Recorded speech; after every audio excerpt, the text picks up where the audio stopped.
Bom dia, pessoal. Sejam todos bem-vindos.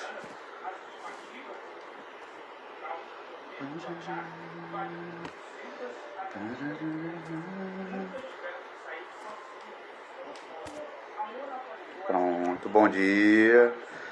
Sejam todos bem-vindos. A gente tá só esperar agora o Antônio Carlos chegar. E hoje a nossa live vai ser sobre pitaia e agricultura familiar, pessoal. Então, sintam-se todos, de certa forma, abraçados aí nesse domingo. Domingo que eu espero que seja ótimo para todos.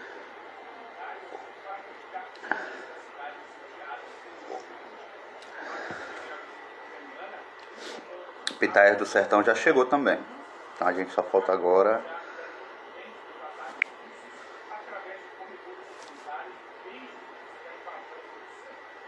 Bom dia, Thelmo.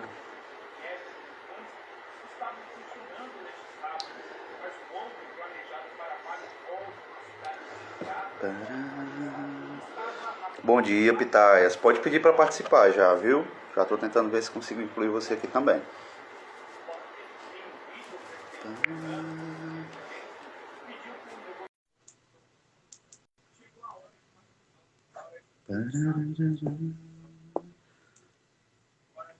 Reduzir um pouco o barulho também.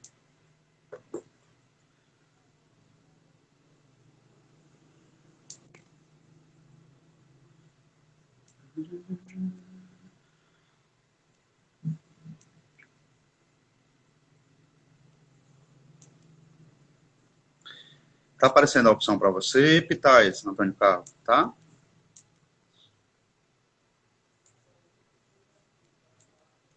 Pronto, agora sim.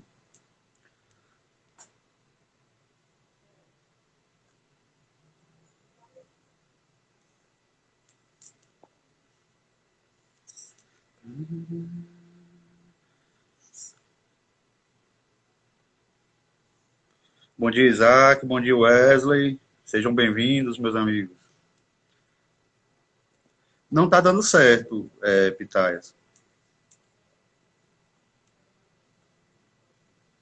Será que é o celular? Pronto, agora sim. Bom dia, Antônio Carlos. Bom dia, professor Cássio. Primeiro, seja muito bem-vindo, meu amigo. Sinta-se à vontade. Já dá para a gente começando, digamos assim, né? Que à medida que o pessoal vai chegando, e aí a gente vai dando encaminhamento. E aí, pessoal, quem não assistir ou quem muitas vezes perdeu algum pedaço, vai ficar gravado também. A ideia é que a gente disponibilize nos dois perfis, tanto no da Pitaias do Sertão como do da Maísa Agro. E lembrando que a gente está numa série de lives, ou seja, semana passada a gente conversou com o Kaique, da Ecoasta Entropia, sobre sistemas agroflorestais e agricultura familiar. E próxima semana a gente vai falar sobre meliponicultura e agricultura familiar. Então já vem uma sequenciazinha aí, vem muita coisa boa para a gente conversar, vários temas, de certa forma, bem distintos e ao mesmo tempo potenciais para a nossa, digamos, agropecuária de biodiversa da agricultura familiar. E aí, de antemão, quando a gente pensou em potenciais para a agricultura familiar, a pitaia sempre aparece muito em cima, que é uma cultura exótica, muito bem aceita dentro do nosso público consumidor, tem sido bem trabalhada, seja como fruta in natura, como tem surgido vários subprodutos aí também. E aí, quando eu pensei em pitaia, veio na minha cabeça logo o Antônio Carlos. O Antônio Carlos vem desenvolvendo um trabalho muito bacana através da Pitaia do Sertão. Ninguém sabe, mas o Antônio Carlos ele chegou a fazer um curso comigo, ele é técnico agrícola, já tinha desenvolvido também um aplicativo de cauda bordaleza, que até hoje está salvo no meu celular aqui, eu passo para frente sempre que posso. E é um cara que eu considero extremamente inovador, extremamente visionário. Então, seja muito bem-vindo, Antônio Carlos, se apresente para todos.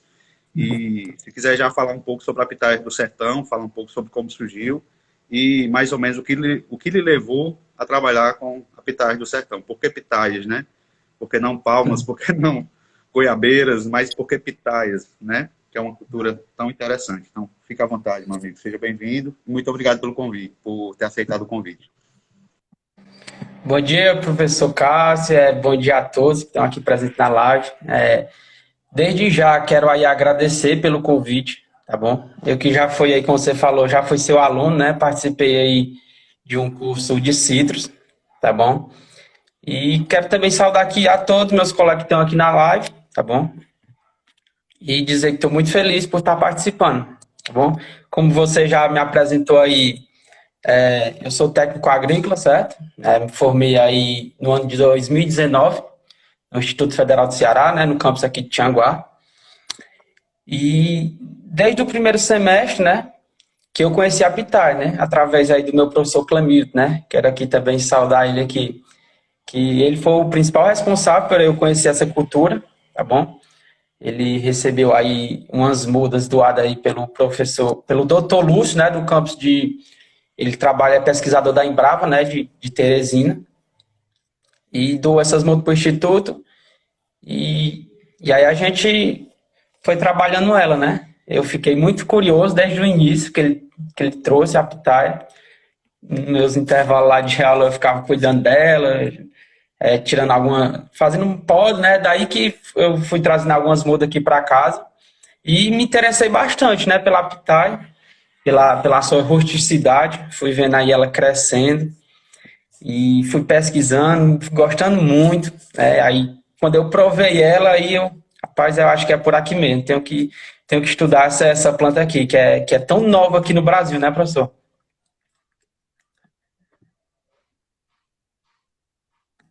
Acho que seu áudio tá. Seu áudio.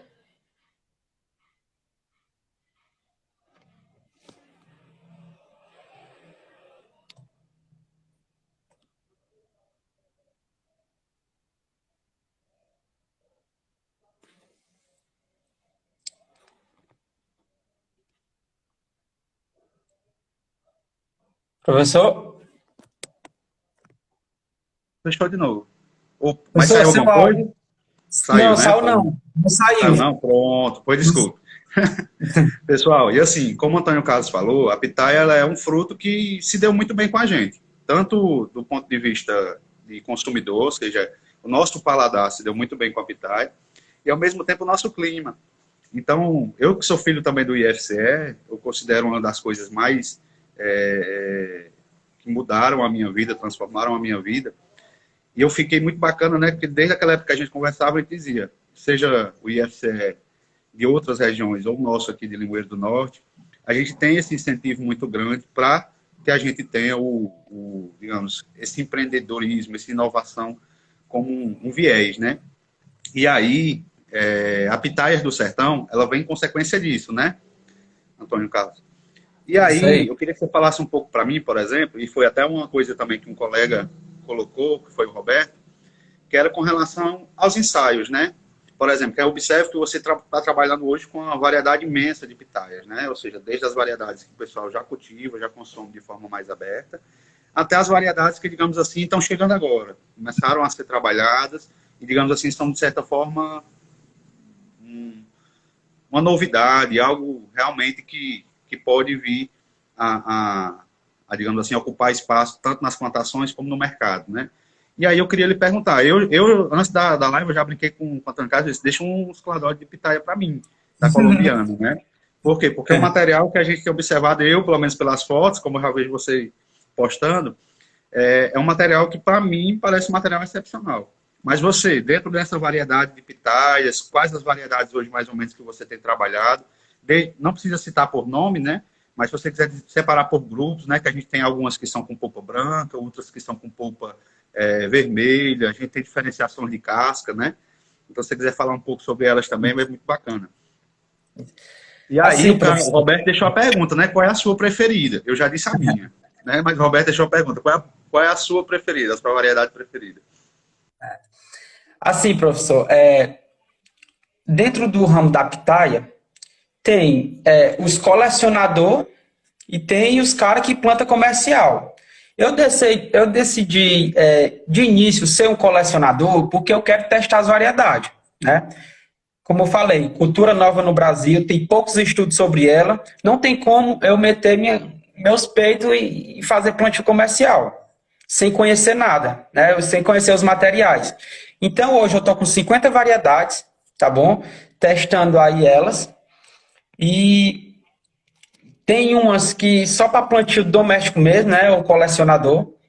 Porque elas são dentro das pitaias, tem as estéreos e tem as que auto se polinizam. Não tem como você fazer plantio comercial com essas variedades estéreis, porque mão de obra vai lá para cima, não, é inviável, certo? E estou testando. Tem algumas que agora estão formando copo, tem outras que já estão produzindo. Só que a que se saiu até agora muito bem é a Costa Rica, né? A variedade Costa Rica é a variedade mais plantada, pode-se dizer assim, que ela tem até o nome dela que é a Costa Rica. Costa Rica, a variedade, chama ela também de Roxo do Pará, porque o estado do Pará planta muito dessa variedade. Ela tem um pequeno probleminha, que é a questão da rachadura. Aí também estão pesquisando para ver se é questão nutricional ou é genética, alguma coisa do tipo, porque rachando fica meio ruim para o comércio, né? E tanto ela de produtividade como desenvolvimento e sabor é muito gostosa, tá bom? Ela é uma das minhas preferidas, eu também não posso citar só uma, porque, né? E tem outra também que é a estéreo, que eu gosto muito do sabor dela, que é a gigante da Nicarágua, um fruto também vermelho, de polpa vermelha, né? E a Golden Israel, que é a amarela, né? Ela se desenvolveu muito bem aqui, apesar de ter só uma florada, porque está só com um ano ela, mas já produziu 5 frutos, um peso muito bom, e o sabor dela, professor, muito incrível. E aqui ninguém produz ainda dela não, né? Eu ainda tenho poucas plantas delas. E eu já estou assim, né, com água na boca, você fala da Golden de Israel, porque a gente tem observado muito ela, e eu tenho visto, por exemplo, algumas pessoas trabalhando mais pro lado do sul. Lado do sul, isso, Paraná, o pessoal tem muito plantio de pitaia também no Paraná. Aí eu tenho acompanhado algumas pessoas plantando. Mas com relação a tamanho, por exemplo, a Golden de Israel, a Gigante da Nicarágua, são as maiores ou tem algumas maiores do que elas? Pelo que eu testei aqui, é essas mesmo. A Gigante da Nicarágua deu peso aí, ela chegou a 700 gramas, mais ou menos. Só que tem uma que é muito maior, que assim, eu vou citar por citar, mas não é muito interessante falar dela não, que é a branca comum, certo? Acho que a pitaia mais plantada. O problema dela é que ela é estéril, né? Tem uma alta produtividade, muito boa. Eu cheguei a colher fruta aqui de 800 gramas, um peso muito bom mesmo. Só que ela tem um desenvolvimento vegetativo muito bom. O problema é isso, ela é estéril. Para você imagine aí, com 1000 plantas, você ir lá à noite polinizar de uma por uma, fica assim, quase que inviável mesmo. Não, fica difícil. Principalmente porque a gente já diz assim, que uma das vantagens da cultura da pitaia é a rusticidade, né? A capacidade, basicamente, de você ter o cultivo dela em um solo que não necessariamente é de alta fertilidade, em uma condição de irrigação que não necessariamente é a melhor. Então, você consegue trabalhar, digamos assim, numa certa rusticidade. Mas aí você tem a rusticidade, mas você precisa da mão de obra, e principalmente porque tem um ponto que a mão de obra teria que ser à noite, né? Esse aspecto também. Ou seja, e todas as variedades, ela tem essa característica de polinização, por exemplo, de abertura de flor. Sempre à noite, é característica, por exemplo, de todas as pitaias, ou tem algumas que têm abertura de flor em horário distinto, por exemplo? Não, professor. Todas elas sobem à noite. Ela começa aí por volta de 7 horas, 8 horas, começa a abrir. Em torno de 9 horas, 10 horas é que está o ideal para fazer a polinização, porque o pólen dela já está se soltando bem, né? Para coletar, fazer a polinização. E do outro dia, 7 horas da manhã, 8 horas, já começa a se fechar, e aí já deu. Essas estéreis, se durante a polinização chover, também já era, mudou a polinização, não tem como. E o pessoal do sul, que ainda tem muitos palanques aí dessas estéreis, quando vem uma chuva, eles colocam copo descartável. Imagina aí você ter 10 mil flores para colocar copo descartável. É difícil, é difícil. E aí você Muito pensa assim, difícil. né? Para você ter 10 mil flores, aí, por exemplo, vamos pensar em 1.000 hectares. Em 1.000 hectares, não. Em 1 hectare, você tendo ali a quantidade de plantas e cada planta tendo uma quantidade X de flores. Aí você tem um trabalhão, né? Digamos assim. Sem contar Mas que esse período à noite para trabalhar com lanterna, não é tem, complicado não tem, demais. essa de- não sei a região, mas, por exemplo, aqui no Ceará é difícil você conseguir um trabalhador para trabalhar de noite, viu? O cara aceitar sair de casa de noite, trocar o turno da manhã da noite é mais difícil. É. Então, assim, pelas Então, variedades autopolinizáveis, né, digamos assim, essas que têm essa capacidade de se autopolinizar, digamos, essas que a gente citou, por exemplo, a Golden Israel, a colombiana, a giganta de Nicarágua, elas se encaixam nesse material de autopolinizável? só a Costa Rica, certo? Que é a roxa do Pará, se Uhum. encaixa, né? A Golden de Israel também se encaixa, por ser também autofértil, tá bom? Ela produz bem, só que a gigante da Nicarágua não, porque ela é estéril, hum, fica inviável. Aí tem outras variedades que está começando a desenrolar aqui, porque são plantas mais jovens, né? Que é a Boreal Red, tem Isso. também a Royal Red. E assim, professor, no Brasil, estão sendo lançadas, né, estão sendo regularizadas pelo mapa 5 variedades, né, que os Isso, caras lá isso. do sul estão desenvolvendo. Antes de serem lançadas essas variedades, eu já estava com 2 aqui. Né, eu fui buscar meus material longe, né, porque eu tinha que selecionar material para mim ter material de qualidade aqui nos meus pomares, né.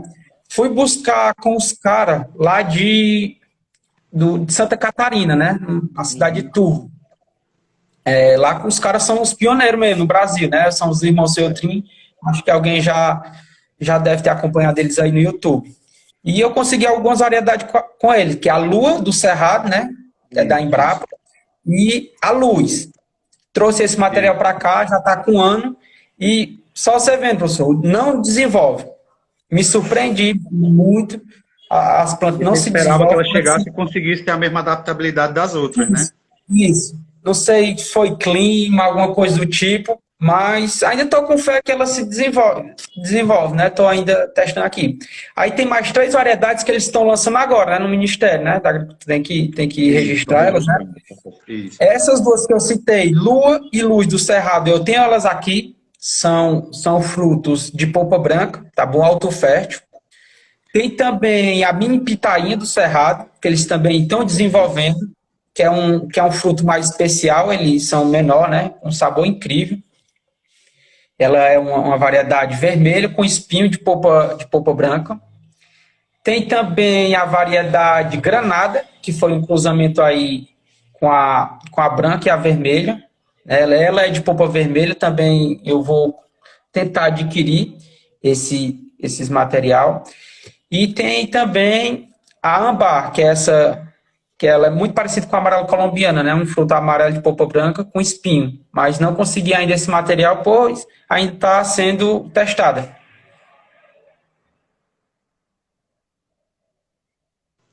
E o professor Clemilton até levantou uma questão também, né, com relação às pitaias, à lua e à luz, que é com relação a será que elas não são materiais de dias curtos, né? Ou seja, o fotoperíodo dela não encaixou com o nosso, talvez, para que viesse, de certa forma, a ter o mesmo desenvolvimento das outras variedades. Isso é uma coisa também a gente a se pensar, né? A Pode, gente pode sabe que ser esse um ponto material a tem essa ser, característica. Pode falar. pode ser aí um ponto a ser observado, viu, professor? Isso, exatamente. Que a gente tem fotoperíodos bem diferentes entre o Sul e aqui, e aí eu acho Isso. que ele foi mesmo em cima da Foi, característica. E foi. aí, eu ia dizer a você outra pergunta, Antônio Carlos, com relação, por exemplo, à nossa região, né? Como você disse, você tem materiais que você tem observado o desenvolvimento deles, de certa forma, vigoroso, né? Eu posso pensar em materiais hoje de pitaia para a produção de sequeiro, por exemplo, não que eu vá produzir o ano inteiro, né? Mas, por exemplo, ela vai ter um período de estresse, um período, digamos, de maior abundância de água, digamos assim, né? De sua satisfação hídrica. Consequentemente, eu posso trabalhar com esses materiais, por exemplo, em sistemas de sequeiro, seja biodiversos, agroflorestais. Professor, é uma questão que não analisei ainda, né? Pode ser pensado isso aí. Eu acredito que dá, ela vai sentir um pouco, né, o verão aí, sem sistema de sequeiro, mas eu acredito que ela passe, né?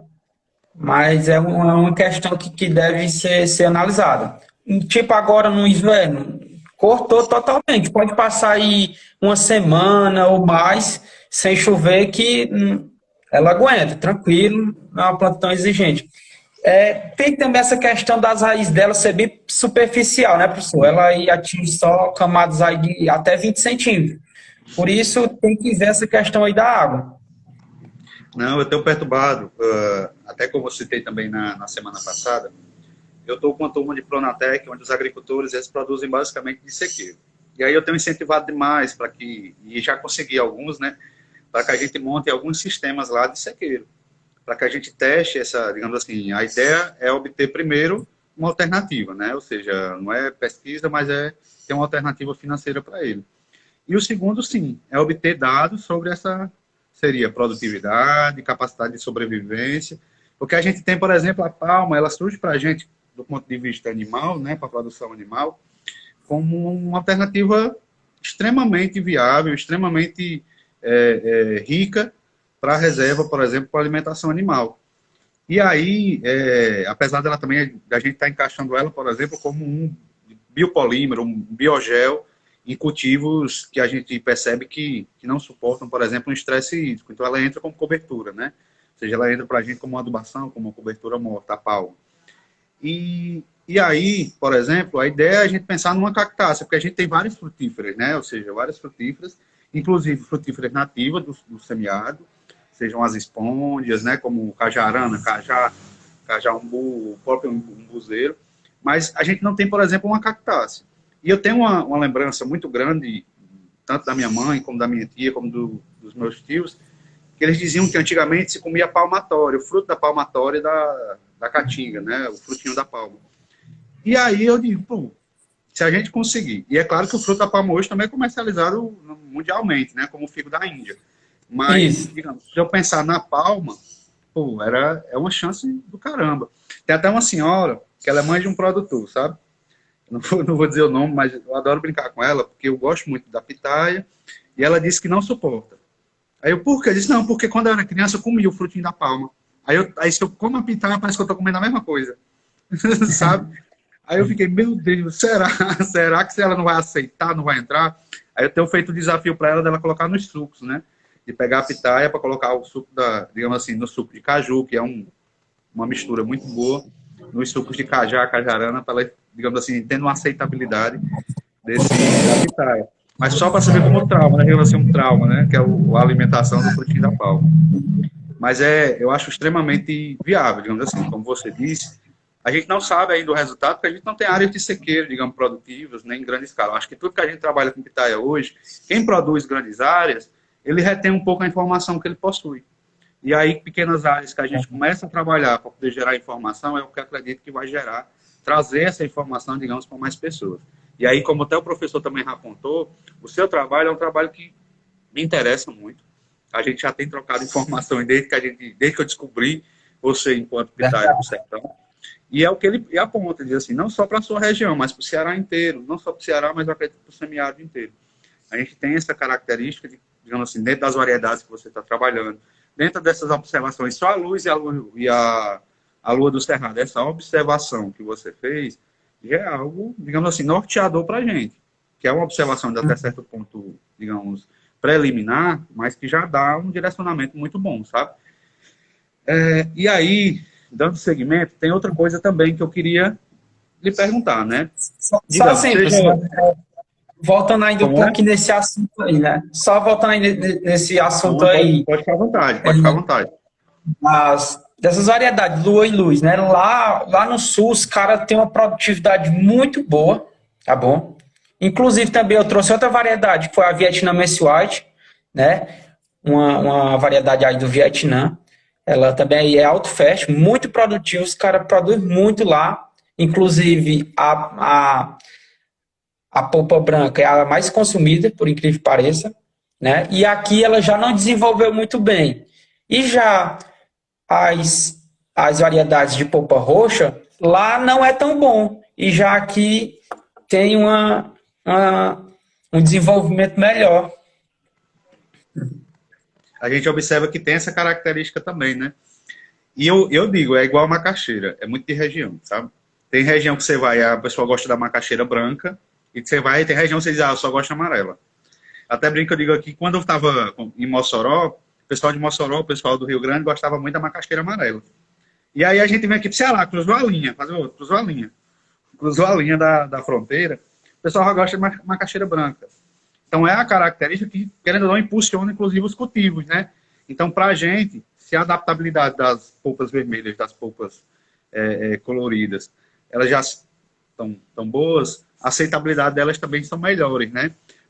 Mas eu imagino, por exemplo, e eu acho assim, eu associo muito a aceitação, por exemplo, da pitaia pink, por exemplo, das de cores de polpa colorida, ao fato de ser algo realmente, assim, ser surreal, né? Porque você abre uma pitaia, aquela cor, o suco que escorre dela, tudo aquilo é algo extremamente bonito. Já a branca, eu até acho assim, né? Ela tem um apelo externo muito bom, mas quando você abre, você fica um pouco na expectativa da outra. Aí por isso que eu acho que é muito visual. Porque o sabor é muito similar, às vezes até uma é melhor do que a outra. Mas a gente observa que a aceitação da pink, da coloração polpa colorida, ela tem entrado com força. E aí, Professor, por exemplo, nos blends de suco, que hoje em dia já tem empresa lançando, por exemplo, essa polpa que eu citei, que é a de caju com pitaia, né? Eu não vou fazer propaganda da empresa, mas é uma polpa muito boa. Combinou muito bem a mistura. E aí a gente observa o quê? O que chama a atenção pra gente, pode ser que ele bote só uma pontinha da pitaia, mas basicamente é a cor da polpa. O caju, ele tem aquela coloração bem clara, puxando já um amarelo pálido, né? E aí, quando a gente observa que ele bota um pouquinho de pitaia dentro, a pitaia fica pink, zona. Oxe, aí já muda totalmente. O preço que é de R$3 vai para R$7, R$8, sabe? Aí eu digo, é uma forma de valor agregado que a gente observa que ele está usando o que a pitaia tem de mais explorativo, né? Que é a questão da coloração. A coloração dela é muito bonita. Eu também, quando estava fazendo mestrado na UFC, tinha uma moça lá que ela estava fazendo uma pesquisa, ela era da área de alimentos, com a casca da pitaia. Reaproveitamento, por exemplo, da casca de pitaia para fazer geleia, fazer alguns produtos.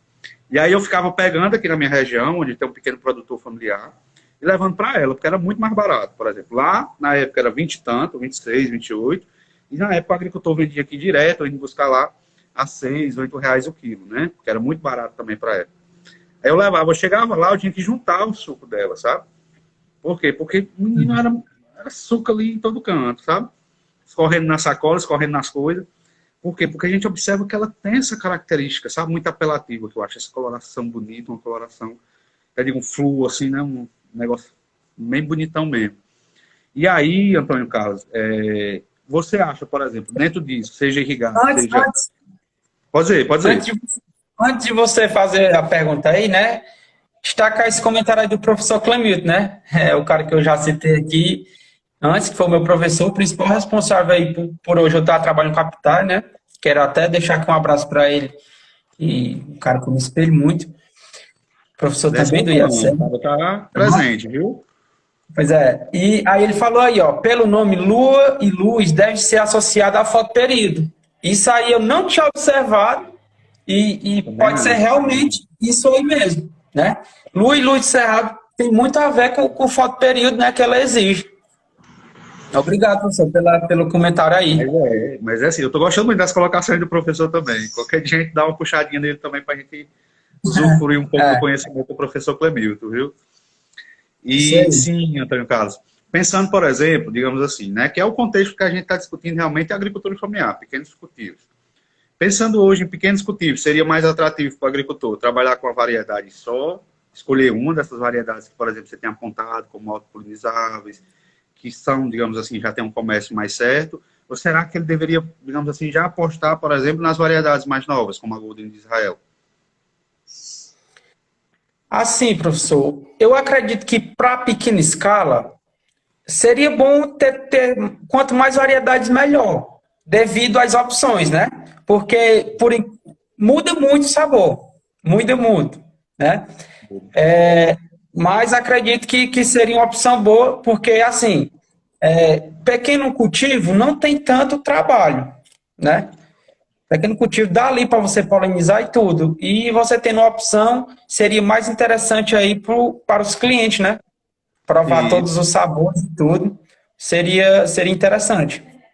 eu acho também, é algo que, como se diz, né? Eu poderia ter aquela que já está mais comercializada, mas ter, por exemplo, essa alternativa, como você disse, até por conta de sabor, né? Apesar do cabo já estar acostumado com a Pink, por exemplo, mas pelo que você passou, eu acredito que se ele se alimentar, por exemplo, se ele comer uma Golden Israel pela diferença de sabor que você disse que tem, eu acredito que ele vai querer comprar também a Golden Israel.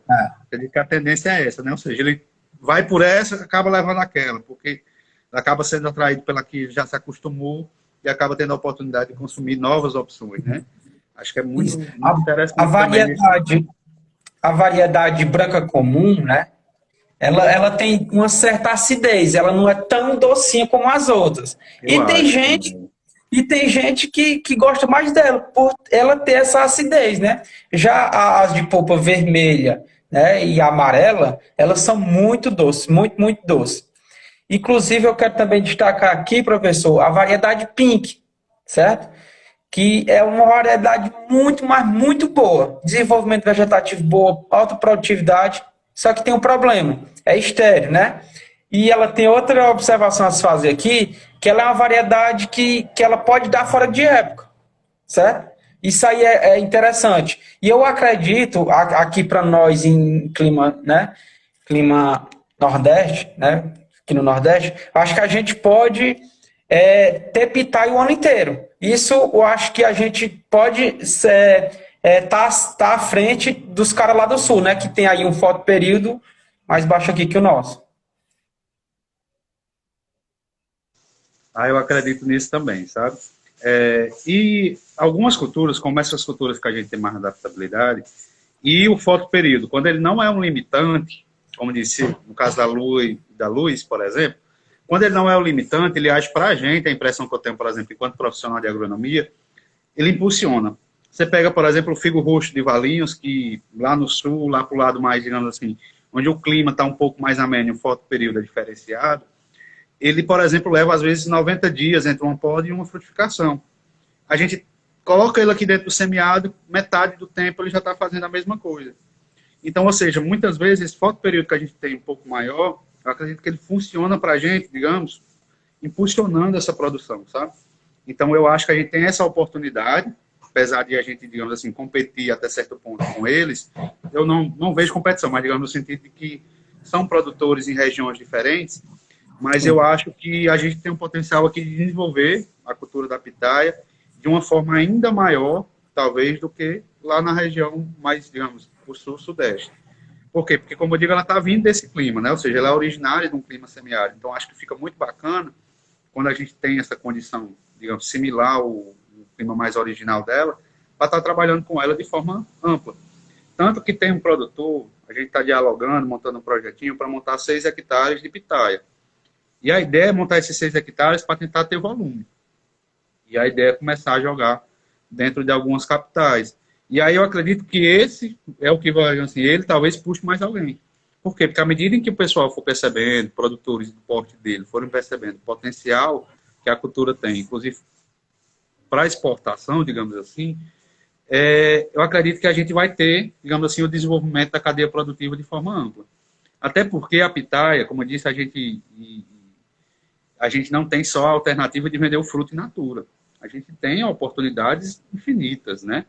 Eu tenho salvo muitas fotos do que o pessoal tem feito e acho muito bacana, porque a gente tem, uma das coisas, por exemplo, a gente ter fruto para exportação, é ter a capacidade de exportar o fruto de primeira e o mercado nacional absorver os frutos, digamos assim, abaixo desse critério, dessas normas ou desse patamar. E aí a gente tem como vender fruto de segunda, vender fruto processado, seja através de pulpas, ou seja, por exemplo, eu vi o pessoal fazendo uma coisa muito bacana, que é ele minimamente processado. Porque o frutinho cortadinho nas bandejinhas, cortadinho dentro dos potinhos, e não só isso, né? Mas eu vi também o pessoal fazendo ela desidratada, digamos assim, ela fatiada, como se fossem pequenas chips, e feito desidratado. Então a gente tem um nicho, assim, ou seja, inúmeras possibilidades para estar trabalhando com esse produto. A gente ainda acha assim, por ser muito novo, até certo ponto novo, a gente ainda não explorou tudo que tem para explorar. Acho que ainda tem assim, ainda tá faltando coisa para a gente fazer. E, pô, salada, né? Você entrar com um pitai de salada, nossa, é sensacional. E a gente observa que isso ainda não está presente no nosso dia a dia como a gente imagina. E aí, Antônio Carlos, digamos, eu gostei da pitaia, estou achando muito legal a live dos meninos, mas como é que eu faço para plantar pitaia? Como eu propago uma pitaia, digamos assim? É semente? É cladode? É um pedaço? É 2? É 3? É desse tamanho? Como é que eu faço, por exemplo, para multiplicar? Quais são as formas de propagação mais comuns da pitaia? Certo. A forma de propagação da pitaia são de duas formas, né? Por semente e por parte aí vegetativa. Por semente é só para quem quer desenvolver variedades, porque ela demora aí em torno de 4 a 8 anos, né? Para produzir de semente, né? Mas para plantio comercial é por parte vegetativa, né? Ou por estaquia, por enxertia, todas essas são propagação que deve ser feita para plantio comercial, tá bom? Se você aí tiver poucas mudas de uma variedade que você quer, mas se você tem ali uma branca comum, uma planta de uma branca comum, ela é muito bom para fazer porta-enxerto. De um pedaço aí de, por exemplo, 50 centímetros de uma pitaia boa que você quer, por exemplo, uma polpa vermelha, dá para você fazer aí várias mudas, né? Usando o cavalo da branca, né? Porque ela é uma pitaia muito, muito mais rústica, bem vigorosa, ela se desenvolve muito bem e ela é mais resistente por exemplo, nematóide e tem um enraizamento muito bom. E assim, Antônio Carlos, por exemplo, hoje, até para o pessoal entender mais ou menos, se você mandar uma mensagem para o Antônio Carlos, que o Antônio Carlos comercializa os materiais propagativos das pitaias que ele tem. É claro que ele vai ter uma limitação, né? Ou seja, tem algumas que cresceram mais rápido, se desenvolveram mais rápido, vocês vão conseguir os cladódios ou as estruturas vegetativas dela mais facilmente. E aí tem outras não, tem outras que demoram mais tempo, né? Ou seja, então você vai ter uma limitação que é ter a disponibilidade desses materiais. Mas hoje em dia funciona assim. Você compra, você adquire, você encomenda ao Antônio Carlos ou outra pessoa que venda, e ele manda para você como se fosse um pedaço da planta da pitaia. É a estrutura vegetativa, né, que é o que o Antônio Carlos está dizendo. E essa estrutura vegetativa ela tem como principal vantagem a precocidade, que foi o que o Antônio Carlos falou. Ou seja, se você plantar uma semente de uma cactácea, e isso não acontece só com a pitaia, você imagina que naturalmente essa planta ela manda várias sementes para o solo, mas dentro da condição natural dela, ela vai demorar muito tempo a receber a água. Então ela vem com a dormência, digamos assim, né, Antônio Carlos? Primeiro ponto é esse, que ela demora um certo tempo a germinar, não é isso? E o segundo tempo é se desenvolver. Ela vai demorar um certo tempo a se desenvolver, vai se desenvolver mais lentamente. Por quê? Porque ela está gerando, digamos, surgindo a partir de uma semente e gerando uma planta nova. E o pedaço, que é o que o pessoal tem feito hoje, de forma ampla, satisfatória, por exemplo, em cultivos comerciais, em cultivos familiares, o uso, por exemplo, de um pedaço. E esse pedaço, essa vantagem, seja ela plantada diretamente ao solo, ou feita a mudinha dela, ou enxertada, como o Antônio Carlos falou, ela já é produtiva, porque ela já foi tirada, por exemplo, de uma planta que já produz, de uma planta já madura. E aí, consequentemente, ela tanto é um clone da planta original, da onde o Antônio Carlos tirou, como ao mesmo tempo também ela é precoce. Ou seja, na hora que você plantar no solo, com um ciclo ou com 2 ciclos, você já está colhendo frutos de forma, digamos assim, satisfatória. Então, ou seja, é melhor você ter a estrutura vegetativa do que a semente, né? Digamos assim, de forma a produzir. Mas a gente... Não é isso, Antônio Carlos? É isso aí, professor. Se alguém se interessar por muda e for comprar de alguém, tem que estar atento a essas observações, né? Porque já vi muitos vendedores aí de pitaia que faz muda de qualquer jeito. E não é assim. Tem que obedecer a alguns critérios para estar se tirando a muda, né? Tem que tirar mudas de planta bem sadias, plantas que já estejam produzindo, certo? E o tamanho adequado, né? Que é de em torno de 30, 40 a 50 centímetros. Também não pode ser muito pequena. Tem gente que ali o cladódio está tá verde ainda, não tem a coloração ideal, não tá acumulada ali muita reserva, já faz muda, já propaga e aí ele vai demorar um pouco a frutificar essa planta, né? Digamos assim. E o Não, período pode... ideal de estar se tirando a muda é depois da produção e antes do florescimento. Porque se você está tirando muda nesses estágios aí, a planta não vai emitir muitas raízes, né? Esse período que eu citei, esse intervalo aí, é que é o ponto ideal para você estar tirando suas mudas. Isso. E aí eu já deixo assim, resumindo o que o Antônio Carlos disse, compre de profissionais responsáveis, compre de pessoas, que eu até digo, eu acho muito bacana que o Antônio Carlos, ele mostra o processo dele. Até digo, muitas vezes, o produtor, ele manda para você, eu comprei, por exemplo, de uma pessoa que vai me mandar pelos correios. E aí a pessoa manda para você, ela colhe lá de qualquer planta, do jeito que dá, e bota dentro de uma caixa e manda para você. Quando chega, muitas vezes, de 10 estacas, você perdeu 5.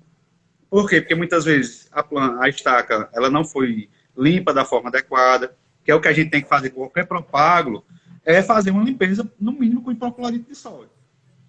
Por quê? Porque aí você usa um pouquinho de água sanitária, você mata tudo, digamos assim, né, indesejável daquele material. E aí você consegue ter esse material de forma sadia, colhido numa planta sadia, como o Antônio Carlos disse, no período adequado, que foi o que ele também ressaltou, muito importante, que, assim, a estaca, por ela ser a estrutura que vai gerar a planta todinha, ela tem que ter reserva. Então, se o cabo colher lá a estaca, digamos, de uma planta que ela ainda não conseguiu acumular reserva, essa estaca, esse galho, digamos assim, né, da pitaia não está maduro, pode até dar certo. Você pode plantar, pode gerar uma plantinha, só que o certo, e ela vai ter mais vigor, vai ter mais potencial quando ela é feita da forma adequada. Então, ou seja, você tem também que saber de quem você está adquirindo. E outra coisa, saber se a estaca que você está adquirindo é da variedade que você quer. Porque muitas vezes, assim, eu já vi isso, ó, de produtor que foi comprar a estaca, que só queria pink, e no meio veio pink branca. E aí você diz, mas eu queria só pink. E aí ele descobriu quando? Quando estava produzindo, colhendo. Então, ou seja, como são plantas que morfologicamente elas são muito similares, e a pessoa, se ela não tem experiência, ela tem que confiar em quem está comercializando. Então, por isso, ainda mais a importância de você saber o que você está consumindo.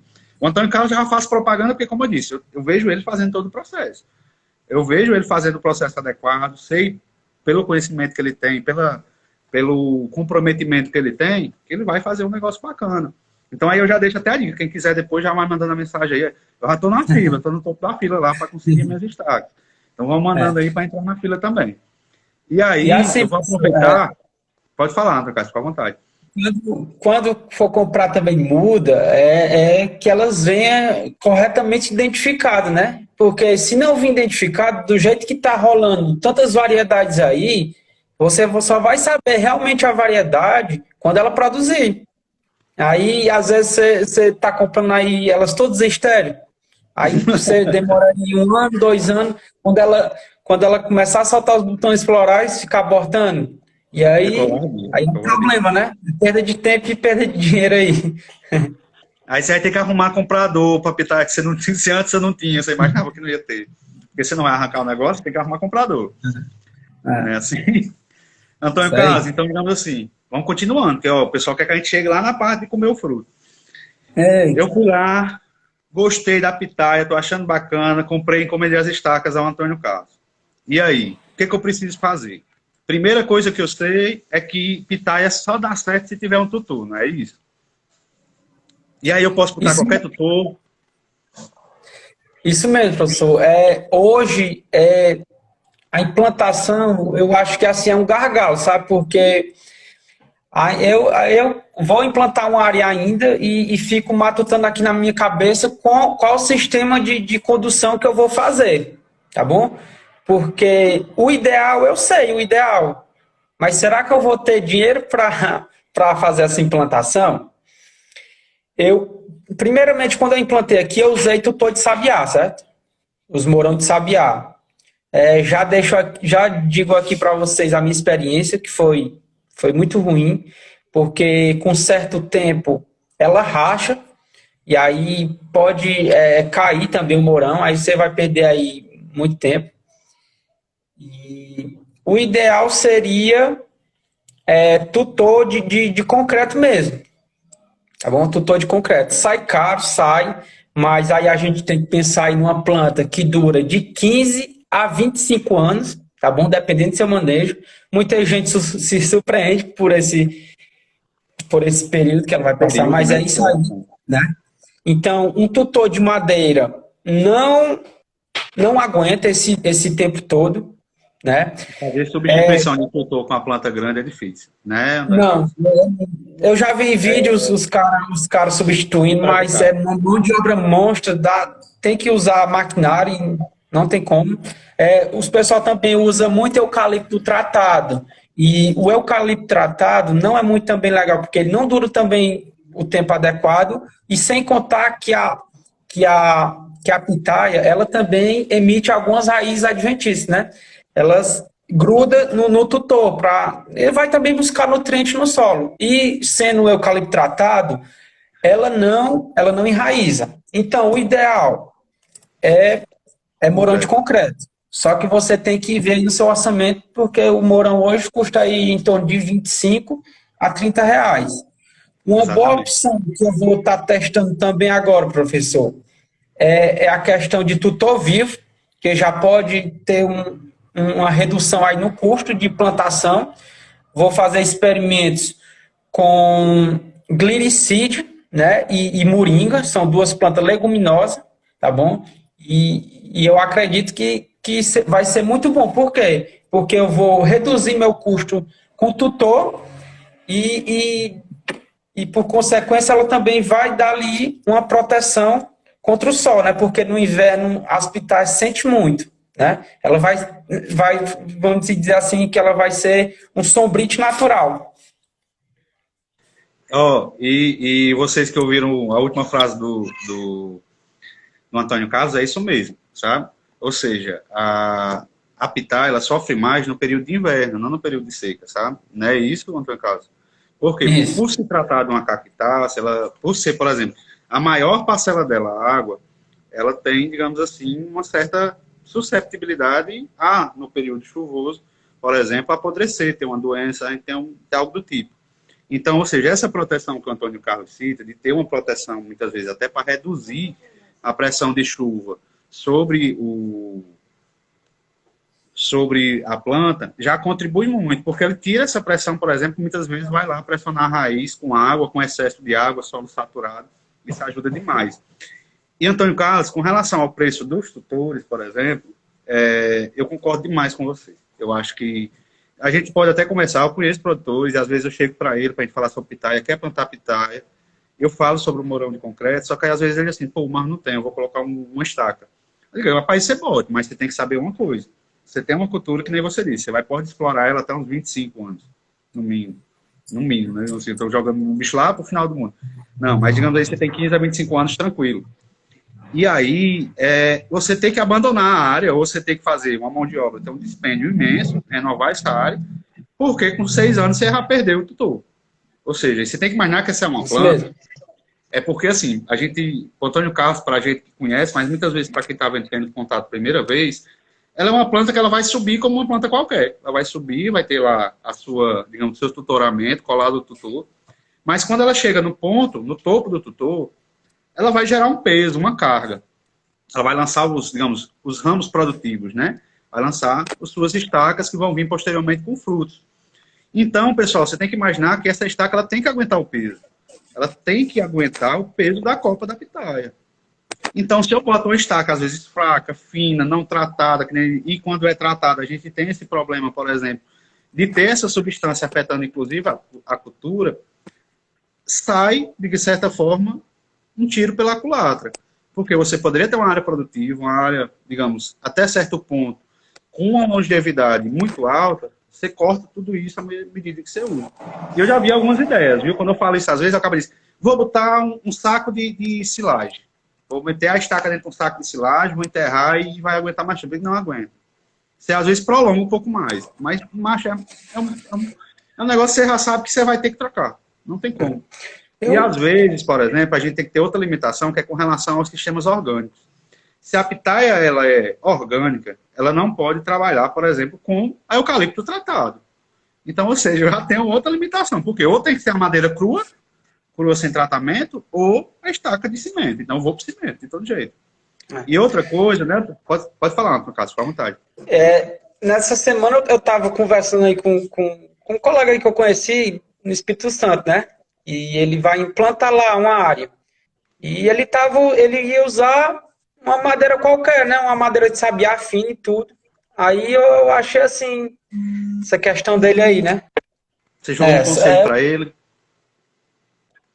Eu achei assim, que ele disse que só vai colocar morão de concreto quando ele já tiver ganhando dinheiro com pitaia. Aí eu pensei, pai, será se vale a pena? Que tanta mão de obra você vai ter? Aí eu fiquei assim, também fiquei na minha, aí deixa ele com os experimentos dele lá e vendo o que é que dá, né? Se ele pensou dessa forma, não sei, né? Só essa questão que eu queria citar aí. Sem querer jogar o pobre do rapaz, mas é da pessoa, né? Mas pensando assim, rápido, a gente consegue fazer um cálculo, qualquer qual. Pessoal, se você tem um gasto ali de R$20, e assim, aqui a pessoa fazendo por encomenda, Antônio Carlos, consegue mais barato que isso, tá? Então, assim, eu já vi gente aqui a R$18, a R$15, assim, um valor interessante. E aí também a pessoa já faz, por exemplo, o morão de concreto, como a pessoa quer também. Geralmente eles colocam uma cruz no topo, para facilitar, por exemplo, a fixação de um suporte para copo, né? Então, ou seja, já sai quase por encomenda. Mas se você vai gastar ali R$20, né, digamos, por pitaia, qual espaçamento você tem adotado hoje, Antônio Carlos? Professor, hoje, como eu não vou utilizar máquina, quem sabe só uma roçadeira manual, eu estou fazendo assim um pouco adensado, 2x2, né? 2 por planta, 2 por fileira, né? Mas é um espaçamento muito adequado. Muito adequado. Eu vou esticar só mais um pouquinho, só para diminuir a quantidade de planta no meu cálculo, sabe? Vou botar 5x3, para dizer que o negócio está reganhado mesmo, está mais aberto. Mas aí, mas você querendo usar, né, roçadeira aí, né, trator, o espaçamento é mais ou menos isso aí, né, para facilitar, isso, né, na passagem deles, nas entrelinhas. Na verdade, eu tô usando, na verdade, eu gosto dele mais adensado também, sabe, no caso, é só para poder eu ter a noção do cálculo. Mas para você ver, você vai ter 666 tutor por área, né? 650 tutor por área. Aí você tem um gasto de R$20 por cada um, digamos, você vai ter aí, por exemplo, uns 13 mil de gasto, né? Aí você diz, macho, digamos, daqui a 6 anos, quando eu estiver ganhando dinheiro com pitaia, né? Os morão tudo caindo, tombando pela área, macho, você gasta mais que isso, para você botar tudo em cima de novo. Porque, como você disse, você vai ter que trazer maquinário, você vai ter que desmantelar a sua área e refazer de novo. Que é quase isso, né? Ou seja, você não tem como levantar a bicha do chão inteiro e colocar em cima do outro de uma boa. Você tem que ter todo um processo que vai partir desde a remoção do anterior, limpeza daquele material que caiu para o chão, ou seja, você vai ter que desbastar ele para ele poder ficar menor para você encaixar no tutor. E, posteriormente, como você disse, você não vai ter mais a exploração que você tinha no começo, porque você já gerou um certo estresse na planta. Então, você, digamos assim, você está partindo de uma área que você explorou 6 anos, entrou em colapso por causa do tutor que quebrou, e aí você, digamos assim, você está levando plantas já estressadas ou num processo, digamos, de adaptação para o tutor adequado. Então, eu sou uma pessoa que eu acredito mais partindo do começo com o tutor de cimento. É claro que, como você disse, se eu estou, por exemplo, eu tenho uma área arrendada, a minha área, a renda dela só é 10 anos. Então, se você só tem uma renda de 10 anos, você não vai botar o tutor de cimento, bota aí um de madeira e torce para chegar o mais longe que puder. Mas se a área é sua, ou você quer explorar os 25 anos, investe, faz um financiamento, ou se não, segura um pouquinho, junta e faz da forma adequada. Porque você fazendo da forma adequada, você não vai ter que desmantelar para fazer de novo. E se você fizer da forma inadequada, como você disse, você pode até ganhar um dinheirinho no começo, mas depois o bicho vai chupar de novo o dinheiro que você ganhou para poder ser organizado, digamos assim, no ponto que seria, né? E aí, Antônio Carlos, vamos seguir. Hoje, professor, eu não plantaria mais em sabiá, né? Minha experiência foi muito ruim. E no começo, quando eu comecei lá em 2019, né? Com minhas primeiras mudas, ali engateando, eu errei também numa questão que influencia bastante, né? A gente já citou aqui o morão, citou o espaçamento, que é a altura do palanque, né? A altura aí do morão. Eu coloquei em torno aí de 1,70 m, 1,80 m. Como é que eu vou manejar essas minhas plantas quando tiver adulta? Não tem como. Outra coisa que eu errei foi isso aí. O ideal da pitaia é o quê? Você fazer morão de 2 metros colocar no chão aí em torno de 60 a 70 centímetros e deixar a altura dele com 1,30 ou 1,40, porque é fácil de você manejar aqui, fazer as podas, né, na pitaia exige muito, para você estar manejando nessa altura aí, que é o ideal. Antônio Carlos, aproveitando, o João Paulo perguntou, por exemplo, se por ser concreto, se não esquenta muito, sabe? Você já observou isso? Não, o concreto não esquenta muito, não. E se você conseguir passar um cal ali, já dá muito melhor, porque a parte branca, né, não esquenta muito e já dá até uma protegida ali, né? Ai, ei, e se eu deitar, eu quando deito no chão é bem friozinho. O chão de concreto, né? Oh, e só voltando, já que a gente falou. Fiz o suporte em cima com pneu, né? E Também outra ação que é muito complicado, porque esquenta. Agora o pneu esquenta muito por ser preto, certo? E não então, dá legal. você não recomendaria o pneu? Não. O que você recomendaria, então? 100% de concreto. Até a cruz de cima, o suporte. 100% de concreto. Ficaria top mesmo. Ficaria top. Mas eu não coloquei... Aquela pessoa, mas eu não coloquei o bicho de madeira, eu vou botar de madeira também. Aí que o negócio acaba ligeiro. Eu acho muito bacana, Antônio Carlos, tem um rapaz, que ele é, assim, eu até digo, é muito bom quando a gente, mais cabeças pensando junto, eu acho que é o ideal. Eu gosto sempre de somar as coisas, sabe? E aí teve um rapaz que ele criou, por exemplo, como se fosse um suporte. Rapaz, não sei nem como a palavra de chamar, mas é como se ele fez uma estruturazinha de ferro, que é para encaixar, como se fosse ou no morão, ou no nosso caso, se fosse de concreto, feito de ferro, sabe? Como se fosse soldadinho de ferro, com suportezinho para ele prender um arame grosso, sabe? Aí eu achei muito bom a ideia dele. Porque até a ideia dele era essa, ou seja, colocar e não precisar trocar, né? Colocar e ficar.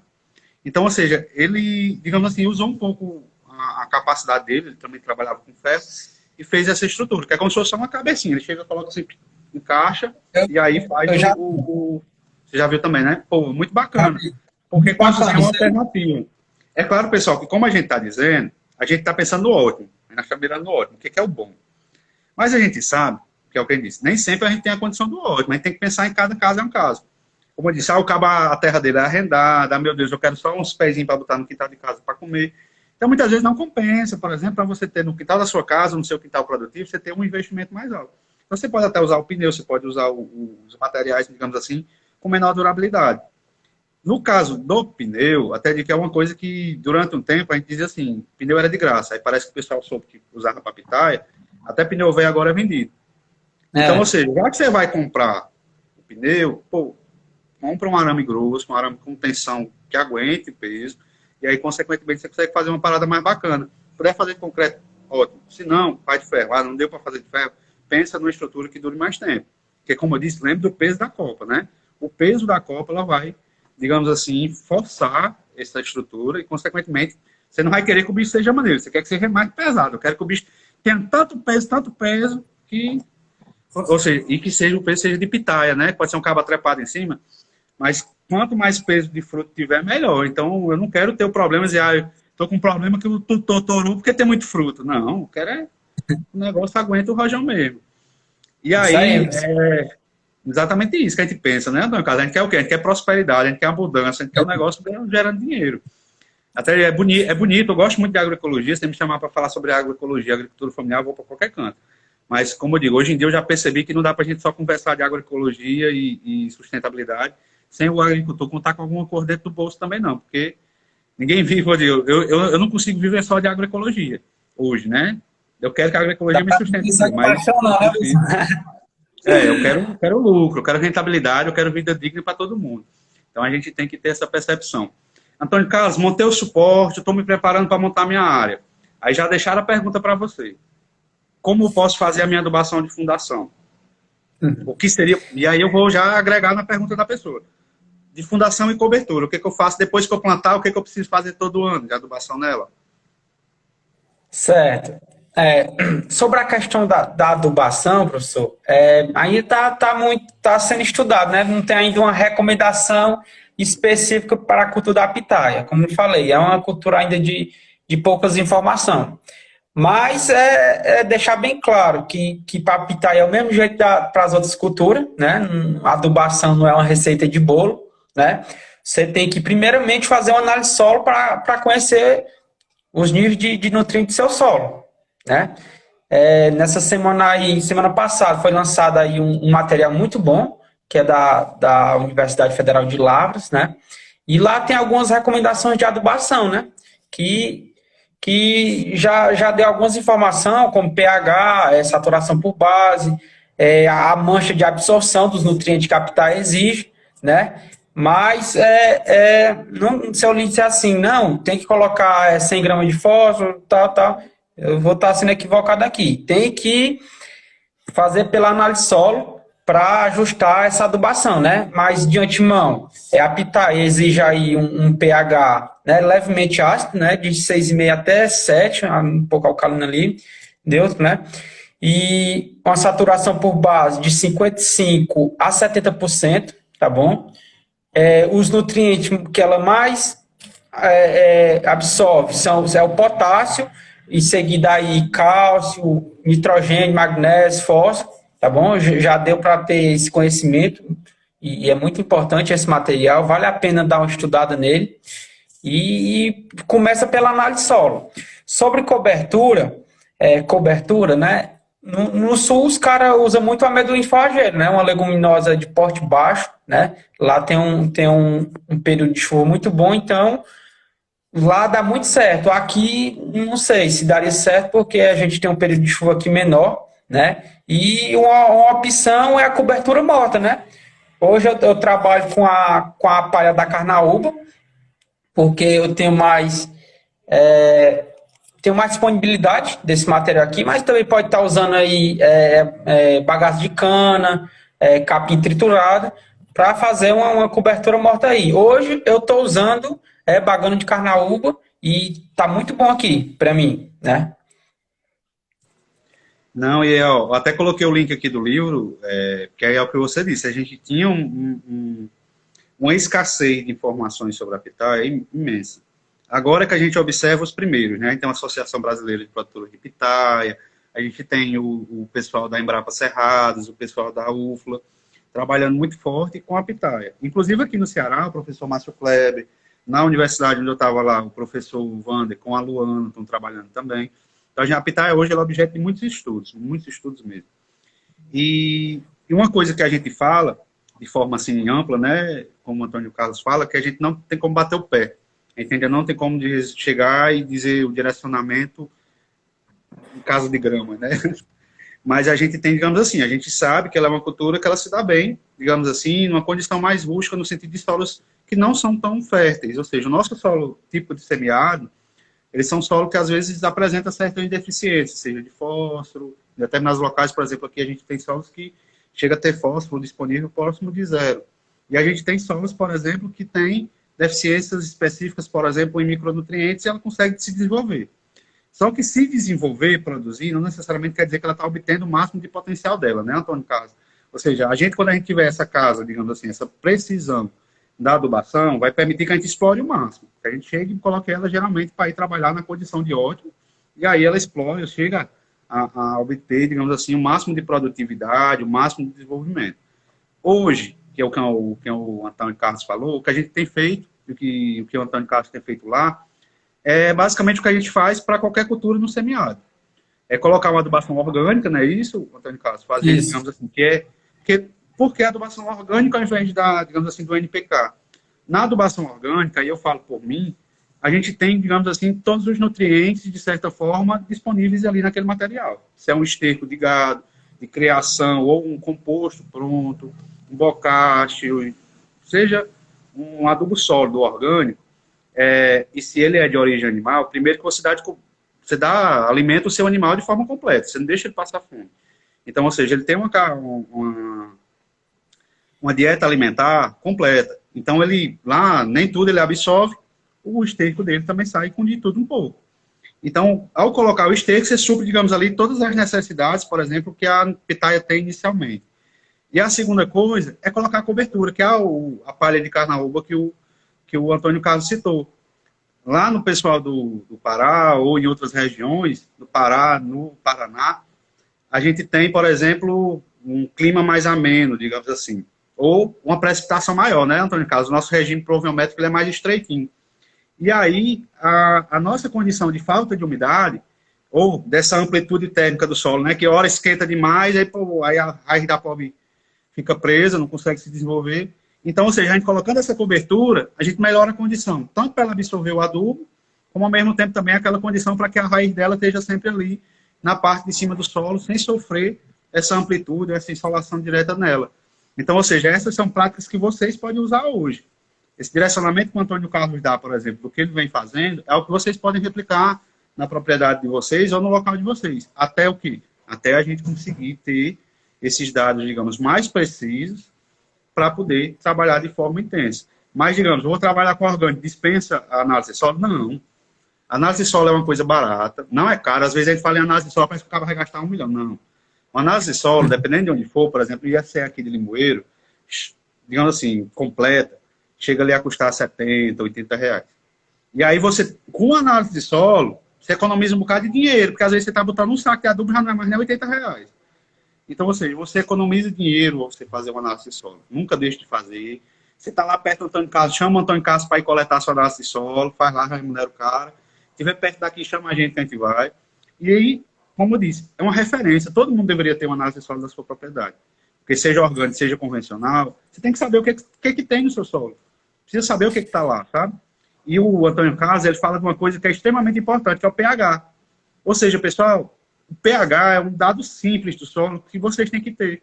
Porque se o seu solo for muito alcalino, você mete uma cultura que não suporta alcalinidade, você perdeu. Você perdeu no sentido assim, ela não vai se desenvolver, vai estar restrita. Ou em solos, por exemplo, que tem presença de alumínio. Às vezes, seu solo está com alumínio numa camada profunda, você não sabe, aí a sua cultura que você bota lá, a bicha não cresce. Então, conheçam o solo de vocês, sempre. Que é para que vocês tenham condição de poder fazer alguma coisa. E aí, vamos chegando mais perto, né? Pensando, por exemplo, no caso, vamos chegar na colheita daqui a pouco, vamos comer a Golden de Israel, se Deus quiser. Estamos chegando. Se a análise de solo era essencial, hoje, com o preço também desses adubos, né, dos fertilizantes estão meio acima aí, é mais ainda essencial ainda, né, você conhecer seu nível de solo para ajustar a sua adubação bem certinho. Hoje não dá para jogar adubo no solo por jogar, não. Tem que ser na medida correta. Não dá para jogar adubo no mato, não, dá não. Literalmente, não dá para jogar adubo no mato. O negócio tá difícil, viu? E logo é assim, ó. Hoje em dia, se você for convencional, né? Eu tô pegando cabo convencional. Se você quiser comprar um saco de um adubo, você tem que encomendar. Não é só você chegar lá e pegar e trazer para casa mais, não. O negócio tá duro, viu? Não tá fácil, não. Até digo, eu tô achando que todo mundo vai virar orgânico por pressão, não por opção, porque daqui a um dia a situação tá difícil. Antônio Carlos, e aí avançando o nosso processo da pitaia, né? A gente já falou sobre quase tudo até chegar no ponto da bicha estar no campo. Pensando em manejo cultural, por exemplo. Hoje a gente, como você disse, né? A gente tem que fazer, por exemplo, um desbaste, né? Que é uma coisa, por exemplo, que é feita em outras culturas.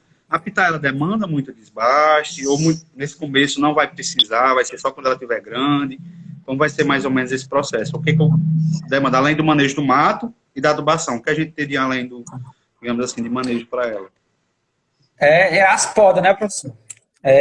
A pitaia exige muita poda, né, de condução, porque quando ela solta ali a brotação, você tem que conduzir uma haste principal até chegar no suporte, né, cortando todos os ramos laterais que aparecer para não perder energia para lá. E tem que fazer essas podas e descartar esses brotos novos. Não é tiro para muda não, porque não tem como não. Chegou em cima no suporte, você tem duas opções. Ou faz a poda, apical, para já estimular a brotação e formar a copa, ou você pode deixar ela seguir e ela vai virar lá e na curva ali ela já vai soltar as brotações e fazer copa também. Eu não faço poda apical, né? Eu percebi aí que é melhor deixar ela curvar, porque esse ramo principal ele já tem uma tendência a ter uma primeira produção, né? Porque ele já acumulou mais reserva, né? Então poda poda na pitaia é o ano todo. E logo por ter esse crescimento, né? Mas é muito bacana esse ponto, por exemplo, se levantou sobre a questão da poda apical, nada mais do que remover a pontinha, né? Digamos assim, para poder se brotar de lado. Mas é uma coisa que, por exemplo, eu mesmo ainda pratico, de certa forma, mas eu já observei isso também que você disse. Na hora que a gente brota, a gente, digamos assim, tem um vigor muito vegetativo, né? E aí a gente, digamos assim, prolonga um pouco mais para poder vir essa primeira carga. Eu já cheguei a observar disso, que eu tenho esse problema, digamos, né? Quando eu podo, eu vou ter primeiro esse desenvolvimento de ramos, ou seja, a planta vai investir nos ramos dela e não, digamos assim, no fruto que ela podia trazer nessa primeira produção. E o legal é que à medida que vai crescendo, pessoal, e como ela se fixa, né, Antônio Carlos, no tutor, a gente passa a ter esse, digamos assim, a enxergar mais facilmente como se fosse um caule de uma planta mesmo, né? Isso. E Fica muito grosso. fica. Ah, e outra coisa que eu acho que a gente não falou, né, Antônio Carlos, com relação à quantidade, por exemplo, de plantas por tutor. Certo. Porque se vier, eu vou botar uma muda por tutor? Não. Você costuma colocar quantos, Antônio Carlos? Assim, você pode colocar 1, 2, 3 e até 4, né? O ideal é 2 plantas por tutor, né? Uma fica pouco, né? isso, lados opostos, né? 1 é pouco, 2 é o ideal, 3 ou 4 já fica cheio demais. A copa vai formar com muito volume e tem que entrar luz solar, né? Senão fica muito adensado, muito fechado ali a copa. O ideal, 2 mudas por morão. Por exemplo, nem você disse, tem gente que chega a botar até 4, né? Quando faz 4? Quando coloca com 4, depois ele vai ter que remover alguma, Antônio Carlos? Ou dá para manter, Não, digamos assim? não, dá para manter, só que em cima vai ficar muito adensado, você tem que fazer mais poda ainda, porque ela desenvolve muito, Vai né, em depender cima. ainda mais da poda, né? Bacana, Isso. bacana mesmo. Ó, e outra coisa, pessoal, é com relação à colheita, né? Ou seja, você cuidou bem da plantinha, você cuidou, na verdade, vamos pegar lá do começo mesmo. Você assistiu hoje a live do Antônio Carlos, se sentiu motivado aí a experiência exitosa dele lá com a pitaia, achou muito bacana a ideia, entrou na página da Pitaia do Sertão, viu as variedades lá, se apaixonou ou pela colombiana que nem eu, ou pela Golden de Israel, ou por qualquer uma das outras, e decidiu encomendar suas estacas, seus estacotes, seus cladóides ao Antônio Carlos. E aí, enquanto ele prepara lá para você, você vai se preparar para receber e plantar, né? Assim. E aí, o primeiro passo que a gente também acabou não citando, mas, por exemplo, você pode plantar a estaca direto, né, Antônio Carlos, no campo, ou você pode botar ela para enraizar primeiro, né? Hoje em dia, você observou alguma diferença sobre o resultado com relação a isso? Muito, professor, muito. Porque assim, eu já testei dos dois jeitos. Só que o que eu indico, eu já observei, plante direto no solo. Porque se você for preparar substrato, fazer o plantio dela ali para enraizar, dá muito bom também. Só que quando você vai levar para o campo, a mão de obra não é desse mundo, não. É muito complicado você estar manuseando aqui grande já. E não recomendo, não faço mais isso, né? E você tem que botar o tutor na muda, pessoal, também, né? Quer dizer, você tem que botar um tutorzinho na muda também. Eu colocava o talo da carnaúba, né? Porque a carnaúba aqui, para nós aqui, é uma planta muito bem fácil comum, acesso aqui. Mas eu gosto de plantar direto mesmo, né? Lembrando que para levar para o campo lá, tem que já, a parte basalzinha ali já tá cicatrizado, né? Não pode, só tirou a muda, levar para o campo não, porque tem que cicatrizar essa ponta para não eventual aí ver podridão, essas coisas. Então, tem que já ir bem cicatrizado para o campo. Então, tem que fazer esse tutoramento lá mesmo. Não, eu citei você falando sobre a questão da cura, da cicatrização, né? Aí eu fui comentar isso um dia desse com um agricultor, aí o agricultor disse, não, eu arranco agora a planta e dá certo. Eu disse, não, tá dando certo. Mas para dar errado também, tá dando certo, que bom, né? Mas pode dar errado também, porque como a gente já falou, né? Ela é só a água, então se você não deixa curar ali, fica uma feridinha aberta para poder entrar um patógeno, uma doença, né? Então por isso que eu também sou que nem você, eu acho melhor curar, às vezes dar 2 dias ali na sombra para poder se plantar, porque você tem uma condição um pouco melhor, mais garantida, né? E aí, o ideal, o ideal, professor, seria ir em torno de 7 dias, né, para ter uma cicatrização Isso. boa. Aí na hora do plantio, muita gente faz o quê? Enterra muito a muda. E já dando aqui uma informação típica para quem está assistindo, tem que enterrar pouca coisa, em torno de 2, 3 centímetros. Só essa parte que já está cicatrizada. Se você botar aquela parte verde ali da pitaia, ela vai dar podridão. Porque o solo vai estar em contato com ela, ele vai. Então tem que estar atento a essa coisa aí. E logo, pessoal, ela forma raízes adventícias, que são raízes fininhas, que vão ficar na face superficial do solo. Então, ou seja, só aquelas primeiras geminhas que você observa ali, além da região onde houve o corte, já vai tudo se transformar, digamos assim, vai sair raízes dali, não precisa ser enterrado demais, porque você já vai ter a formação das raízes ali naquele pedaço, né? E aí, por exemplo, conseguiu, comedei a armudinha, preparei meu tutor, recebi a armuda, fui transplantar no campo, fiz a adubação tudo direitinho, manejei. Chegou a época de colher, né? Quanto tempo geralmente demora para a pessoa colher o primeiro frutinho? Fazendo aí sim, agora vamos ver, fazendo do jeito que você disse, mantendo, por exemplo, a haste principal para que ela gere os primeiros frutos. Geralmente você tem obtido os primeiros frutos com quanto tempo? Vai depender muito da muda. Se você comprar aí muda do que tá do sertão, vai ser aí mais rápido possível. A bicha é top, viu? Não, Rosa, é brincadeira. Assim, eu já consegui meus primeiros frutos. Teve planta que eu consegui de 10 meses. 10 meses de plantada, ela já bem enraizada, consegui. Mas é em média aí 1 ano e meio, 2 anos, né? E para a planta tá um valor adulta mesmo, produção boa, é de em torno de 3, 4 anos. Aí. Mas no primeiro ano ela já produz, dependendo aí do manejo, né, condição climática, essas coisas. Ah, é uma cultura muito boa mesmo, por causa disso, sabe, pessoal? Eu acho muito bom, porque quando a gente fala de agricultura familiar, e eu sou uma pessoa, por exemplo, que a maior parte dos meus trabalhos com agricultura familiar foi focado em laranja, por exemplo, laranja de rústicas. E tanto que o curso que o Antônio Carlos participou era de citros, né, Antônio Carlos? Esse ano, se Deus quiser, eu vou fazer outro. Mas eu gosto muito de trabalhar, por exemplo, com citros. Só que só a laranja para a agricultura familiar, ela não é atrativa. Por quê? Porque a laranja ela demora 3 anos para vir a primeira colheita, mesmo sendo enxertada. Se for de semente, a que a gente chama pé franco, demora 5, 6 anos. E às vezes produz 2 vezes, morre com 8 já. Então, a gente diz assim, para o agricultor familiar, é muito tempo para o cara ficar na fome, investindo numa cultura para depois obter retorno, que é o que o Antônio Carlos disse. E, querendo ou não, isso é uma realidade da agricultura familiar, e o agricultor muitas vezes tem que tirar do dinheiro de dentro de casa para botar dentro da lavoura. E aí, quanto mais tempo ele leva para ter algum retorno disso, mais difícil é para ele. Então, como eu disse, a gente falou das estacas, falou sobre tudo, e o tempo todo a gente diz, a gente está falando do ótimo. Mas a gente sabe que no campo nem sempre existe o ótimo. Então, o agricultor ele faz o que dá para ele tentar ter lucro.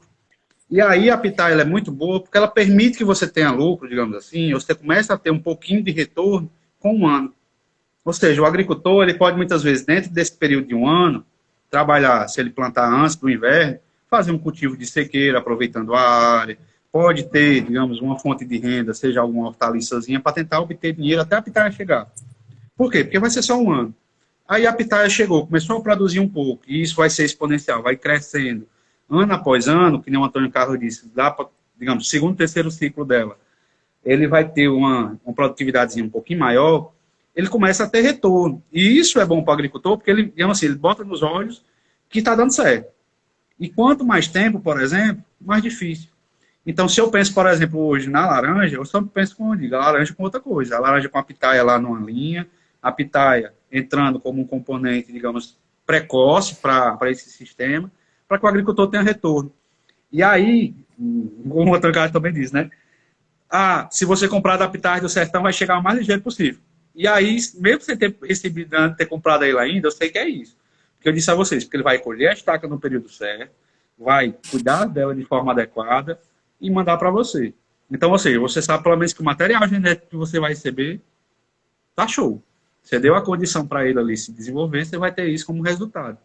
E aí eu vou botar a última pergunta. Quem tiver perguntas, pessoal, podem ir colocando aí que a gente já vai entrando nessa fase final, para poder tirar algumas dúvidas, algumas coisas que ficaram, e alguma coisa também, se alguém chegou agora, tiver qualquer pergunta também, não tem problema não. Pode botar aí que a gente tenta responder. Mas uma coisa que já me perguntaram, e parece simples, mas é importante. Na hora da colheita, o cabo torce e arranca o fruto ou vai lá e corta um pedacinho do estacode com fruto? O que, que ele faz? Tem que ter esse certo cuidado, né? Tem duas ferramentas que você pode utilizar, né? Devidamente esterilizado, né? Para não tá passando aí doenças. Ou pode ser a própria tesoura de poda, né? Você pode estar tirando. Ou também uma faquinha de serra, que eu já vi que também dá muito certo. Mas o certo é você, na hora da colheita, tirar um pedacinho do cladódio, né? Porque, de uma certa forma, ele ainda vai estar nutrindo aquele fruto e, consequentemente, ela vai ter uma duração de prateleira maior. Então, esse cuidado aí de tirar um pedaço também do cladódio. É importante. É que nem se fosse o pedúnculo, né, de um fruto normal. Você colhe, geralmente a pessoa colhe e deixa o pedúnculozinho, né, preso, pessoal. Por quê? Que é para tentar ver se dura mais tempo, né? Então, do mesmo jeito é com a pitaia. Se você torcer e arrancar, ele vai durar, mas ele vai durar menos tempo. O cabo vai lá e corta direitinho, deixa uma fixaçãozinha lá de um pedacinho do pedúnculo dela, né, que é a conexão dela com o cladódio, ele dura mais tempo.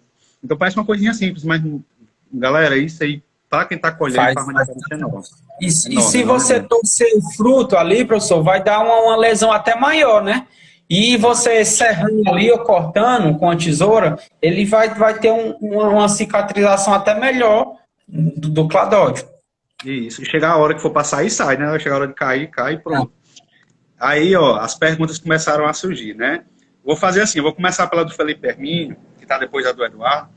Felipe Hermínio também foi conterrâneo da gente aqui no IFCE de Limoeiro, depois foi para o UFC, colega aí forte também. Não sei, Felipe, se eu estiver errado, mas Felipe aí era um cabo que eu dizia tudo que ia para os sistemas integrados, voltados mais para a pecuária. O cabo é dos bons. Mas, por exemplo, quais as melhores variedades para clima ameno, serra, foto período curto? Temos ali, planta serra da Ibapava, né? Pelo que eu já vi, das Alto Fértil, né? A Costa Rica, muito boa. Vermelha colombiana também é uma variedade que tem se destacado e que desenvolve muito bem, tá bom? E a Golden de Israel, né? Essas as Alto Fértil, mas tem outras variedades que se adaptam muito bem, né? Mesmo que estéreo, é a Pink, a gigante da Nicarágua, esses frutos, essas variedades também se deu bom, sendo que não dá para plantio comercial, mas essas três primeiras que eu citei, que eu observei hoje, tá muito bom. Mas aí vem em seguida aí uma variedade que eu já também citei e que está chegando aí muito bem, que é a Boreal Red. Alta produtividade, alto fértil e tem uma boa produtividade, ela se desenvolve muito bem. E são materiais, como a gente diz, né, que está no mercado. Você tem uma facilidade de comercialização muito boa também. E aí a pergunta do Eduardo, que também é da mesma região, né, assim, lá de Tianguá.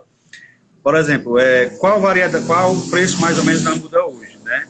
Aí, por exemplo, o Antônio, ele vai falar, se ele quiser, Antônio, se você quiser falar do preço que vocês têm comercializado, pode falar também. Se você quiser falar, por exemplo, do que o pessoal tem feito também, fica à vontade. Porque, como eu disse, você tem que pensar em duas coisas. E aí eu vou antecipar o trabalho do Antônio Carlos. Eu tenho visto pessoas que vendem, às vezes, estacas muito baratas, mas que não têm qualidade. Ou seja, não tem essa garantia. Como eu disse, eu conheço a pessoa que plantou a área lá, comprou 600 estacas, achando que era pink, depois chegou lá, tinha metade pink, metade branca, ela comprou barato. Só que hoje em dia, para ela, é um problema enorme. Por quê? Porque ela economizou na hora de comprar a muda, mas ao mesmo tempo depois tomou um prejuízo por não ser o material, não ter a qualidade, a confiança que ele queria. Então, eu sempre digo, às vezes a muda, e aí vou puxar um pouco para a citricultura, tem uma frase que diz assim, né?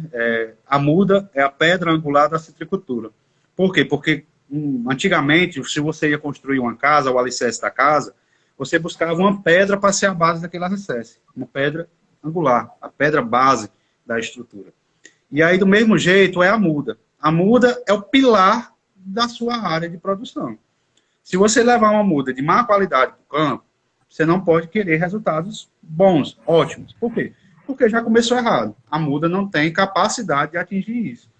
Mas se você tem uma muda boa, com capacidade tanto genética como produtiva, sadia, você consegue obter os resultados que você espera. Por quê? Porque você tem um material que está ali encaixado com seus objetivos. Você sabe, você tem garantia para isso. Então, ou seja, eu sempre sou a favor, e muda de citrusologia é considerada uma das mudas mais caras, mas eu sou a favor de que se você vai levar uma coisa para o seu campo para demorar 25 anos, que, como eu disse, da mesma forma que eu tutor. Se eu estou pensando em longevidade, eu prefiro investir um pouco mais, mas que eu tenha a garantia de que eu vou chegar lá na frente. Então, ou seja, preço vai variar muito de quem vende. Se é um, se é outro, mas sempre procure. E aí, assim, eu já estou recomendando Antônio Carlos, e como eu disse, eu não conheço os outros. Quem eu conheço muitas vezes não faz nenhum tipo de prática mínima para garantir a qualidade do material que vende. E no caso do Antônio Carlos, eu já tenho essa garantia de ponta a ponta. E aí, fica à vontade, Antônio Carlos. Você pode dizer quanto você cobra. Não é igual, pessoal, como vocês viram aí, né? Tem materiais que crescem mais rápido, outros crescem um pouco menos, então tem uma variação de valor também. Que é natural para a espécie, né? Para a variedade. Sobre a Pitar, né? Ela tem essa é uma opção muito boa também, né? O mercado também de mudas, muito bom, já deu para ganhar alguma coisa de mudas também. E tem vários vendedores por aí, você vai ver direto. E eu já vi alguns vendedores aí em Tianguá, Viçosa, né? Aquelas cidades vizinhas. E os caras não sabem identificar nem a variedade, né? Eu chego lá, que variedade é essa? Não sei não. Só tá aí a variedade, não sei qual é a variedade não. Aí é complicado você plantar um material que você nem conhece, né? E vou falar aqui os preços das minhas mudas, né? A branca comum eu vendo a 15, as vermelhas a 20 e a Golden Israel, né? Por ser uma planta de material mais difícil, mais raro, eu vendo a 30, né? Mas eu sou colecionador hoje, né? Sou colecionador experimental. E eu já cheguei a comprar mudas aí até de R$ 50, de variedade aí muito rara, né? Já cheguei a comprar muda aí de R$ 50 de alguns colecionadores. Então, tem essa outra porta aí que é o mercado de muda que dá para você ter uma renda também. E hoje, eu até digo, às vezes o preço da muda, né? Por exemplo, uma muda de pitaia hoje, o preço dela é superior ao preço do fruto. Só que a disponibilidade também da muda, pessoal, ela é menor. Ou seja, você não vai produzir muda, você vai produzir fruto. Tanto que se o produtor, às vezes, ele não tem condição de comprar um grande lote, ou às vezes ele tem tempo para poder fazer isso, muitas vezes ele consegue fazer o quê? Ele consegue comprar uma pequena quantidade e depois iniciar uma multiplicação local nos berçários. Então a gente tem como, assim, digamos assim, tem como fazer um planejamento bacana, sabe? Mas, como eu disse, sempre aposte na qualidade genética. Pergunte... o Antônio Carlos, você já sabe que ele é técnico, já está experiente aí na área, se informou sobre tudo antes de começar. E às vezes o cabo, que nem diz, ganhou um pedaço, um destaque de outra pessoa, botou na área dele, e depois sai vendendo como se soubesse a origem, não sabe. Então, não aposta. Até porque, assim, como são clones, pessoal, clones, né? Ou seja, você trabalha com um pedaço da planta, você tem que ter clones de plantas produtivas, saber a origem da planta, né? E às vezes, que nem diz, o cara ele ganhou um pedaço de pitaia pink, mas a pitaia pink dele é uma pitaiazinha que só dá pequenininho, o material não é tão, digamos assim, forte, tão geneticamente produtivo. E às vezes você só escolher de um lugar certo, onde o material ele tem origem, é bem trabalhado, você já tem a mesma genética, mas com potenciais de se expressar diferente, sabe? Eu já tenho observado muito isso. Tem áreas que às vezes já tem, parece que tem um padrão. Uma bicha, todas elas, mesmo com adubação, mesmo com manejo, não rendem, por exemplo, o que outras variedades em outras áreas rendem, por exemplo. Eu tenho aqui, eu sempre busquei, né, material de mais excelente qualidade. Hoje eu tenho material de 5 lugares. O primeiro foi trouxe do IEFS, né, que já tinha vindo da Embrapa, né, de Teresina. Trouxe para cá meu primeiro material. Depois, fui buscar, comprei material de Santa Catarina, dos caras lá que, bem dizer, foram pioneiros aqui no Brasil. Paguei um frete altíssimo, o valor de muda relativamente caro, mas trouxe esse material para cá, de dois vendedores lá, né, tem até aí no canal do Pitaias SC, que é um trabalho que o Ricardo vem fazendo lá em Santa Catarina. Ele foi que me indicou. Trabalho muito bacana lá deles. Busquei também material de Minas Gerais, de um colecionador lá que o cara produz muito, né? Planta muito boa. E outro material de Alagoas, certo? Fui pegar de lá.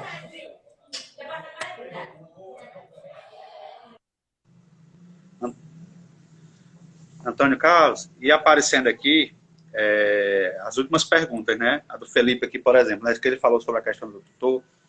E aí eu até esqueci de falar, eu ia falar também, porque assim, é uma coisa que a gente tem observado muito, principalmente hoje nesse contexto de sistemas agroflorestais, a utilização dos tutores vivos, né? E a gente sempre tem, por exemplo, materiais que têm a característica de serem resistentes, ou seja, resistente no sentido, seja, o Felipe faz a sugestão da leucena, né? Mas, por exemplo, a moringa e... Você tinha falado da moringa e deixa eu até ver, e a glicídia, né? Isso. São materiais também muito vigorosos, materiais vigorosos, que aceitam, digamos, uma poda e um rebrote muito rápido, e oferecem essa, digamos assim, essa proteção que seria a cobertura de copa no período do ano. Ou seja, ele deixaria a copa no período chuvoso, invernoso, e removeria no período seco, né? Era para expor essas plantas, de certa forma, a condição melhor para elas, né? Não, acho que eu até me enganei nas primeiras falas. Eu acho que é o contrário aí. No verão é que tem que deixar esse sombrio, porque o sol castiga, né? Castiga um pouco. Então, né? a ideia é reduzir realmente aquilo que a gente falou, reduzir a amplitude térmica, o estresse dela no período... Não, pois eu estava associando, era o contrário, eu achei que era no período de inverno. Não, eu achei que era para reduzir a pressão da chuva sobre as plantas. Eu acho que minha fala foi que eu troquei. Aí assim, eu tô com 2 plantios, né? Tô com aqui em cima da serra, né? Viçosa, Ceará, e tô com outro no sertão mesmo, né? Lá o clima mais quente e lá embaixo, né? O sol maltratou um pouco elas, né? Até dei ainda umas aplicadas lá de cal, né? Diluí cal e eu passei. Já aqui na serra, elas não sofreram na ataque assim por a insolação e tá muito verdinho, muito bem também. Pessoal, aí tem uma coisa que nós não falamos, aí eu deixei por último. Praga, tem doença. Doença nós já falamos, pessoal. Mas praga, tem praga, tem cochonilha, tem pulgão. Tem, professor. A pior praga que até hoje assim é complicado é o saranhão, né? A abelha arapuá. Porque ela tem o difícil controle, ela ataca muito, tanto os cladóides como flor, rouba pólen, os frutos também, ela causa danos e é muito complicado, né? O saranhão aí eu acho que seja aí o principal. Tem também cochonilha, né? Mas é mais fácil de controlar. Tem pulgão também, só que aqui só o que até começou e foi a abelha arapuá e a cochonilha, né? Eu não tive ainda ataque aqui de pulgão, não. E aí eu vou aproveitar a fala do Antônio Castro, porque é o problema que a gente tem generalizado hoje para pitaia, é isso mesmo. É o problema que ele disse. O principal, arapuá. E arapuá, como ele disse, é de difícil manejo, porque você não vai matar o arapuá na planta. Você tem que fazer o manejo do ninho do arapuá. Você tem que achar onde o ninho está, e às vezes ele não está tão próximo a você, porque ele tem um raio de ação, mas o ninho de arapuá geralmente é que nem se fosse um cupizeiro bem grandão, 1 metro de largura, comprimento assim, bem grandão. E aí você tem que observar aonde o arapuá está entrando e saindo, porque você vai precisar remover esse ninho de perto da sua área, para que o arapuá ele não seja um problema lá. Então você tem que fazer o manejo racional dos ninhos. E aí é muito difícil, porque o arapuá, ele é problema, não só na pitaia, mas na banana, no maracujá, por quê? Ele tem essa característica de roubar pólen, mas eu acho talvez, e aí você me corrige se estiver errado, Antônio Carlos, mas talvez o problema maior seja ainda mais a raspagem, porque ele tem esse hábito, por exemplo, eu acredito que acontecer isso lá também, de raspar o cladóide, de raspar o pé de pitaia, para poder sair aquele exudado, e ele chupar o exudado da planta da pitaia. E aí fica a ferida aberta, ou seja, fica como se fosse faltando pedaço, como se tivesse um bicho roendo, né? Pouco a pouco ela vai raspando. Tem variedades que ele gosta mais. É porque deve ser mais doce a bicha. Sabia? É igual pálvora. Isso aí mesmo. Por exemplo, isso eu estou falando do problema dele na planta. E quando é na flor? Por exemplo, que a flor já está às vezes, como disse, tem uma vantagem que ela se abre de noite. Não é assim? Ou seja, o arapuá não vai estar lá de noite. Mas às vezes ele tenta danificar a flor antes de abrir ou a flor depois que fecha. Ele vai lá, tentando fechar essa florzinha, tentando roer também. Então é muito problemático. E como eu disse, para arapuá não existe veneno, para arapuá é manejo. É procurar o ninho do arapuá e tentar fazer o manejo desse ninho. E aí as outras, como o Antônio Carlos já tinha dito, são de fáceis controle. Seja, por exemplo, a cochonilha, ou seja, pulgão. E pulgão, acho que, não sei se para você é, mas aqui, por exemplo, é na inflorescência, é na flor. A gente não tem observado ele, por exemplo, na planta. Mas, às vezes, quando vem a flor, a gente observa que o pulgão ele se aproveita ali daquele desenvolvimento, daquele ponto de desenvolvimento e tenta se fixar. Mas aí você consegue controlar muito bem, seja com água e óleo, detergente. A gente tem aí defensivos naturais muito bons, sabe? E aí eu acho que, se não tiver mais perguntas, eu vou fazer a última pergunta, Antônio Carlos, para entrar nas nossas considerações, que é da Linda Arte aqui, ó, que é em relação ao sabor do fruto. Como você tem essas duas áreas, né, uma área em cima da serra e uma área no sertão, você tem observado diferença de fruto em relação ao clima? Sim, professor. No sertão, o sabor do fruto é mais doce, muito mais doce. Ah, eu sabia, eu que estou aqui no calor, eu sabia que alguma coisa era boa, né? E creio que lá pode ser que dê mais assim, alta produtividade, né? Porque o plantio aqui da serra é mais velho, né? Lá é um plantio mais novo, tudo. Mas eu creio que lá tem uma saída melhor. Não, e apesar de que nem ele disse você, do engano que a gente cometeu aí com relação aos tutores vivos do período do ano, mas, pessoal, uma coisa que a gente fala, né? Quanto mais, às vezes, mais para cima, na altitude, mais ameno é o clima e maior é o, digamos assim, o regime pluviométrico, mais chuva durante o ano. Então, se ela é uma cactácea e ela tem essa tendência, por exemplo, essa maior facilidade a podridões ou doenças, ela, digamos assim, no clima seco, ela se sente um pouco melhor. O solo mais seco, um pouco, digamos assim, úmido, mas sem encharcar. E aí, às vezes, talvez esse seja talvez a maior limitação de climas, digamos, de altitudes mais elevadas, climas mais amenos e maiores e regimes pluviométricos. Por quê? Porque às vezes supera a necessidade hídrica dela, coloca ela numa condição de estresse, aí talvez tenha uma redução, talvez, na produtividade. Mas eu acho que talvez qualidade, talvez, eu acho que o professor Clemilson saiu, mas talvez é algo que a gente tenha a avaliar aí para o futuro. Porque talvez não... Eu até digo, eu acho, às vezes, que o fruto semeado ele é mais gostoso. Mas, como eu digo, é algo que a gente não tem como bater, assim, dizer que está associado diretamente ao clima.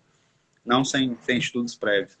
Mas aí, Antônio Carlos, se quiser fazer suas considerações finais, eu acho que as perguntas acabaram. E aí, deixa eu até ver... Não, isso mesmo. Mas se quiser fazer suas considerações, meu amigo, fique à vontade.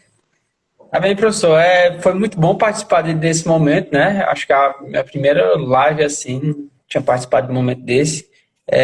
Agradecer a você, né, pela oportunidade de estar falando aqui de uma cultura extremamente boa, né, que é a pitaia, tem muito aí a nos ensinar ainda, né? Eu tenho aí esse sonho de tornar ela uma fruta, divulgar, né, e ela tornar uma fruta aí mais popular, né? Valor assim mais acessível, que possa estar chegando aí para todo mundo. E agradecer também a todos que estavam aqui na live, né? Inclusive o professor Clemil tá aí, que foi o meu professor que eu me espelho muito, né? Grande, cara, viu? Você tem um fã-clube porreta aí, viu? Galera, show de bola. E agradecer aqui a todo mundo que participou desse momento aqui. E só agradecer mesmo pela oportunidade, viu, professor? Precisar de alguma coisa, estamos por aqui. Se alguém tiver dúvida, pode deixar aí no direct, né, do Pitais do Sertão. Divulguem aí, siga a página. Tenho também eu tenho um canal no YouTube também, que lá eu posto alguns vídeos, né? Passar algumas informações, assim que eu tenho tempo eu gravo um vídeo para fazer algumas informações. E também no Instagram, né? Algumas postagens aí de vídeo e foto. E se alguém tiver dúvida, pode deixar pergunta lá que a gente desenrola. E aí eu já deixo também a dica, ó, já tem vídeo de adubação, né? Tem vídeo das variedades, na verdade, e já tem vídeo das adubações também. Então, quem perguntou pelas adubações, pessoal, já vai lá na página, segue, se ainda não seguir, e aproveita e vê os vídeos que o Antônio Carlos já colocou lá. Sempre que a gente pode, a gente compartilha no stories da gente aqui na Maísa também, é para poder sempre estar direcionando aí para a gente essas informações, porque tudo que é informação boa e útil, pessoal, é jogar para frente, sim, é compartilhar, né? E aí, pode finalizar. Falei aí, eu tô com 50 variedades, minha meta é chegar a 100 variedades, né? E para testar todas elas, e quando tiver mais informação delas, jogar aí no Instagram para todo mundo ter esse conhecimento dessas variedades, né? E a gente já falou, e quem quiser, pessoal, começar uma área, quem quiser fazer algum pedido, manda mensagem lá no link do Antônio Carlos. Como eu disse, às vezes, se você precisa implantar uma área grande, você não está podendo adquirir muito. E muitas vezes também, no caso do Antônio Carlos, você está enviando para todo canto, né, Antônio Carlos? Dá para enviar, professor, para todo o Brasil. É uma planta que dura muito tempo numa caixa, se Pronto. preocupe que ela aguenta. Excelente. E aí, pessoal, às vezes, por ter essa limitação, por exemplo, de quantidade, às vezes você não precisa comprar muito, não, mas você comprar algumas, digamos assim, um kit, né? No caso, você comprar um kitzinho, uma quantidade que cabe numa caixa e dá para mandar para sua região. Quando chegar, você pode tentar, ou até conversar, pedir o apoio do Antônio Carlos aí, para ajudar você a montar como se fosse uma pequena multiplicação local, para, digamos, você atingir a quantidade que você precisa. Até porque quando a gente está mais perto, a gente pode chegar e conversar com o Antônio Carlos e, Antônio Carlos, queria que você preparasse para mim 50 estacas, ou 40 estacas, ou 30 estacas e buscar. Mas para quem está mais longe, às vezes, como eu disse, às vezes o tamanho do pacote, o peso do pacote interfere, então, mesmo que sejam quantidades reduzidas, você pede. Então já pode deixar o pedido lá na página da Pitaia do Sertão. Eu agradeço demais, meu amigo.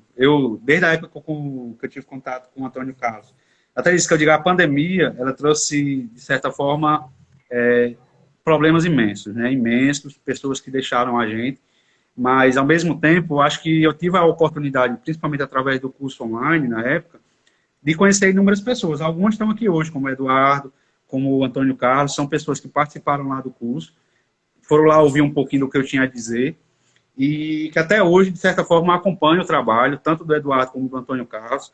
O Eduardo, que está aí, ele trabalha na Emates também, é um cara que tem um vendedor forte aí de maracujá, forte mesmo, e eu sempre acompanho o trabalho deles, incentivo demais, eu gosto muito, e que seja, né, como eu digo, uma amizade aí que a gente cultive pro resto da vida.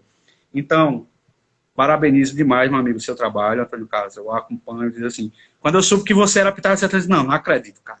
Ou quando você postou o primeiro vídeo, né, que eu vi você. Eu, não acredito, vou mandar uma mensagem para ele aqui, para ver como é que tá, se ele tá animado com o negócio. E, meu amigo, desejo sucesso para você, parabéns. É uma coisa que tem muito a contribuir, não só com você, mas com todos nós. A gente viu aqui que hoje, numa manhã, a gente teve só um momento de conversa. Imagina se a gente tivesse muito mais, né? E que seja, por exemplo, a Pitaia, ela se torne essa cultura que a gente espera, uma alternativa para a agricultura familiar, seja aqui no semiárido, onde eu estou localizado, ou na região serrana aqui do Ceará, e que, ao mesmo tempo, o agricultor possa tirar da Pitaia um pouco do sustento dele, um pouco da dignidade que ele precisa para estar vivendo. Então, agradeço demais a todo mundo, já agradeci aqui ao meu parceiro, sigam a página Pitaia do Sertão, sigam a Mais Agro, vejam os vídeos, os canais do YouTube, e eu aconselho você fazer, sabe o que você disse para o pessoal mandar pergunta, vai chover. Faça assim, coloque lá consultoria grátis, aí que você direciona para você um pouquinho. Porque o pessoal vai explorar você agora também, tirar todas as dúvidas aí da produção, tá bom? Certo. E aí, meu Professor, amigo... agradeço aí o espaço, né, mais uma vez, e lhe desejo muito sucesso aí no seu trabalho, tá bom? Você é um cara que eu Também, tamo admiro junto, muito. meu amigo, conte sempre comigo, viu? Isso aí. Agradeço aí a parceria aí, professor. Muito obrigado aí pelo espaço, viu? Muito obrigado, pessoal, pela ótima manhã, né? Um abraço para todos vocês. Próxima semana tem live sobre meliponicultura. E aí, vocês vão deixando. Quem gostou da live de hoje, bota pressão depois para a gente fazer outra de novo sobre pitaia. Aí não fazer uma só sobre as variedades aí. Se Deus quiser, tá bom? E aí, quem não assistiu ou quem perdeu, precisou sair, vai ficar salvo nos perfis aí da Pitaia e da Mais Agro. Quem quiser assistir depois, rever, eu esqueci o que eles falaram sobre isso. Entra e tira lá a dúvida de novo, que vai ficar aí, de certa forma, liberado até o dia que acabar o Instagram. Então tá tranquilo, pessoal. Então um abraço, um ótimo dia, um abração aí para você também. Obrigado, professor. Até mais. Até mais, pessoal.